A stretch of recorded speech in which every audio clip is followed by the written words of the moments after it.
The next thing we can look at is the actual gear bar, which the gear bar is this part here, which is the part that we can adjust for different height people.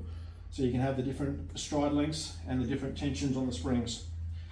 So if whatever springs you have attached, we just need to detach all these springs, move the carriage out of the way, and then here you'll find we can easily move this gear bar forwards and backwards to all the positions.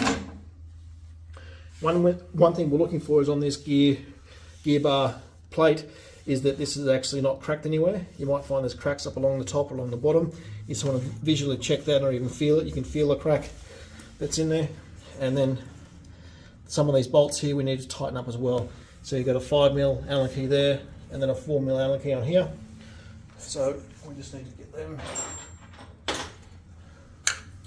You might just initially check these with the long side if they're not finger loose, and then you can again put the short side of your Allen key on there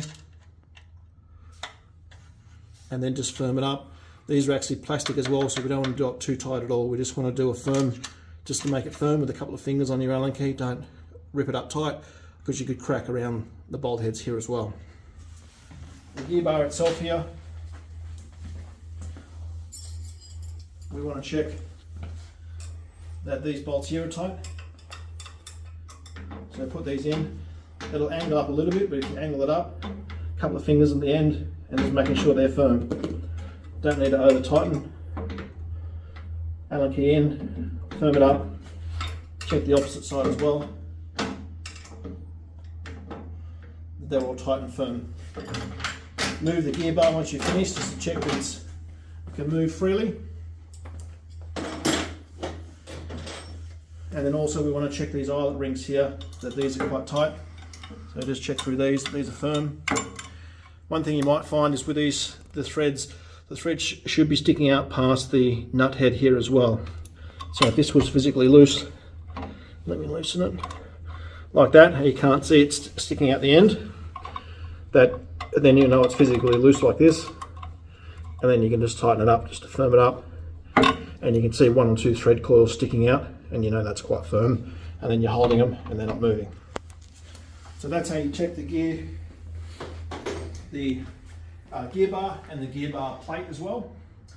From here we can check the foot strap is tight and firm. This is the foot strap here, which people would loop their feet from the underside here, and then they would use the box on the carriage and do their workout. So they're putting up on this with their feet. So again, we need to check this, that it's tight. So with these, this one's actually tight. Let me just loosen it off.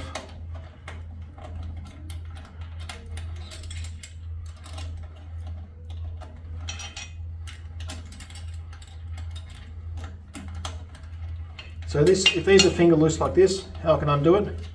You can just undo it all the way. And then you can take out this accessory clamp and put something else on, or move it, whatever you like there. But with this here, we just tighten it up. And then if you put an Allen key through the loop of the carabiner, and then we tighten that down, you can get the extra leverage of holding the Allen key through the loop to make sure that's quite firm and tight, so then that won't come undone, and there's no chance of that slipping out and causing an issue there. The end foot pad here, we just want to check that that's on and tight, the wooden platform, that's tight and firm. Since that's okay, you've got some screws underneath here that we can tighten up to adjust, to tighten up this foot bar assembly here as well, which you'll get up from the underside here and tighten them up as well.